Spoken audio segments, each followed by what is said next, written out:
अस्सलाम वालेकुम तान सुबह एसटीवी न्यूज़ आया वली मोहम्मद जारो नजर जुता मीरपुर बठोरो खां अली अकबर बुकेरो जे हिन रिपोर्ट ते नाज़रीन मीरपुर बठोरो में लेडी हेल्थ वर्कर्स जो निजी बैंक इंसामिया खिलाफ एहतजाज कयो। इन सिलसिले में मीरपुर बठोरे जे लेडी हेल्थ वर्कर्स रज़िया सूहो खारन सा शोराई बियन सिविल अस्पताल मीरपुर बठोर में सजावल जे निजी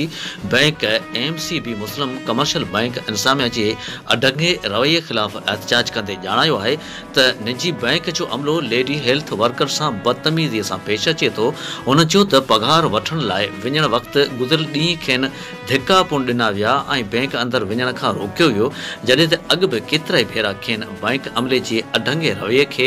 मोह ॾियणो पियो आहे, जंहिं सबबि लेडी हेल्थ वर्कर्स खे मुस्लिम कमर्शियल बैंक जे ठठे ब्रांच मां पगार वठण लाइ पंधु करणो पए थो। हुननि चयो त सजावल बैंक अमले जे रवैये सबबि खेनि मीरपुर बठोरो खां ठठो 60 किलोमीटर बसुनि में